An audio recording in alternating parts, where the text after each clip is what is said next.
بسم الله الرحمن الرحيم صلى الله على سيدنا محمد وآل أهل بيت الطيبين الطاهرين اللهم صل على محمد وآل محمد عجل فرجه. Merciful Allah, spare me long enough so that I may complete my mission. In remembrance of his undying love and loyalty for his and our Master Abu Abdullah Hussain, strengthen your love and loyalty with the salawat ala Muhammad wa ala Muhammad. Allahumma salli ala Muhammad wa ala Muhammad ajil farajah. The second in remembrance of his sister Masa'ib Zainab salawat. Allahumma salli ala Muhammad wa ala Muhammad ajil farajah. And the third in allegiance and honor of our current Imam Sahib al-Asr wa Zaman salawat. Allahumma salli ala Muhammad wa ala Muhammad ajil.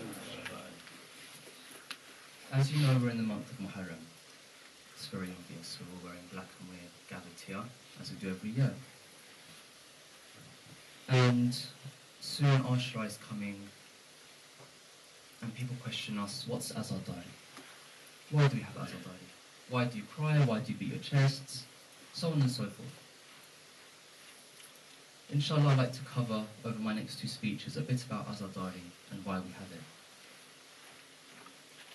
Now, we've heard many times when we attend Majalis that the prophets or anyone of the prophets who would pass through Karbala, an event would happen to them. They'd either feel very pressured, or something would happen that they'd bleed. I'd like to bring just two stories so we can see as examples. The first one is of Prophet Adam. Now, Prophet Adam, as we know, when he was sent down to the earth, he wasn't sent with Hawa. They were sent down separately in two different places, not together. So Adam began his quest to find Hawa. It's very romantic. He searched the world to find Hawa. Along his quest, he passed through Karbala. Upon entering Karbala, he felt a pressure, like the atmosphere had changed. He carries on walking. He thinks, okay, it's odd, but I'll carry on. As he becomes closer to the place where we call the Gatlegah, the last position where the Imam was, he sees that he has no strength in his legs, and he just falls to the ground. Upon falling to the ground, his leg becomes cut and blood starts to spill out. This is when he questions, "Oh Allah, what is happening? Why am I feeling this way? What's happening to me?" And Allah replies to him, "This is the land where Hussain, the grandson of the Prophet, will be killed." Upon this, he then sends blessings upon Hussain and curses Yazid. As another example, I bring forward Prophet Sulaiman, alayhi nabiyana wa alihi wa alayhi salam. Prophet Sulaiman was one day flying on his carpet, like you see in Aladdin, flying on his carpet, and as we know, Prophet Sulaiman used all his powers. He had endless powers, and he would constantly be using them, which is, again, we have in a hadith, why he would be the last prophet to enter heaven. Now, as he's going one day, he's travelling over in the skies, he passes through Karbala. As he reaches there, all of a sudden, a wind, like a hurricane, comes and it throws him upside down on the carpet, twists him round, and then brings him to the floor. He stops and he thinks, everything was under his hands. Everything in the world was under his hand and under his command. So he questioned the wind and he said, "What is this? What do you think you're doing? Who ordered you to do this to me?" Jibreel came and he said, "O Solomon, this is the land where the grandson of the Prophet would be killed." He said, "Who's the grandson of the Prophet?" He replied, "Hussain." Upon this, he then said, "And which person, which crazy man is going to do such an atrocity, such a bad act to kill the grandson of the Prophet? Said Yazid ibn Muawiyah. Upon hearing this, he cursed Yazid. Now you might turn to me and say, well, اللهم صل على محمد وآل محمد وعجل فرجهم. Now you might turn to me and say, well, these are prophets. As I've heard before, people always say, well, these are prophets, or they're the imams, they're Matsum. We're human beings. You know, we have faults, we can't reach their levels. Okay, so then I'll bring forward to you some examples of animals. Are we higher than animals?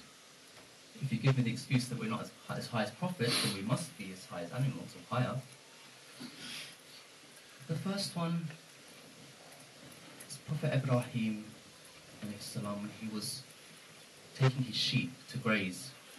He reached Ab Furat, and he waited for his sheep to go to the water and start drinking from the water.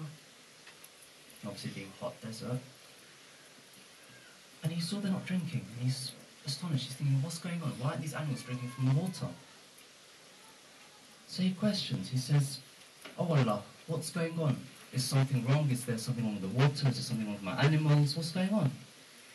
Jibreel came down and he said, don't question Allah, but question your animals. Question your sheep, why they are not drinking. So Ibrahim turns to his sheep and he says, sheep, why aren't you drinking water? What's wrong? They say, Ibrahim, we understand that this water is the water that will not be drunk by Hussain and his family. It will be denied from him and he will die thirsty. So why should we drink from this water when Hussain was denied it? This is sheep, animals. Again, if you say it's not enough, I'll bring another animal for you. There are many animals. Honestly, when I was reading the book, I was just astonished at how many examples of animals there are that do Azadari. I bring forward the owl. Everyone knows what an owl is, for the kids that are listening. The bird that turns its head 360 degrees. This owl, before Ashura, it used to live in very beautiful scenery. Trees and water and nice air. And it always used to eat from good food.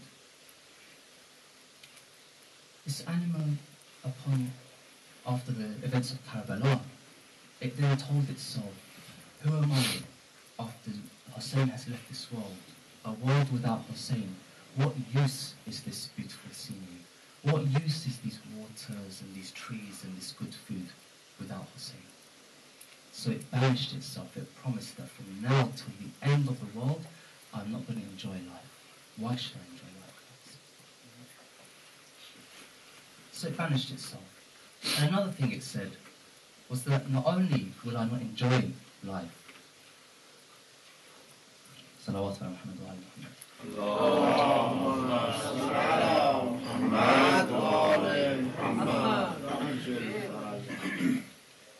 Not only will I not enjoy life, but we know that owls, they are awake during the night and they sleep during the day. Why? The owl replies, the reason why I sleep during the day and I'm awake during the night is because the night is brighter than the day in which Hussain was killed.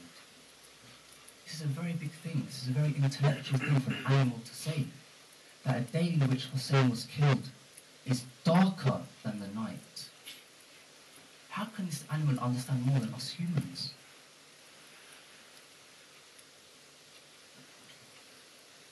A couple of days ago I went to one of my friend's houses, and they're Shia. And to my surprise I saw a Christmas tree with the lights.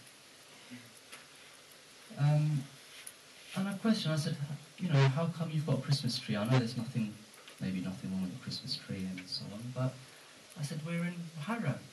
You know, where's the black? Where's, you know, the mourning? Why have you made your house light? Do you not know that this is the time when Hazrat Zahra's house is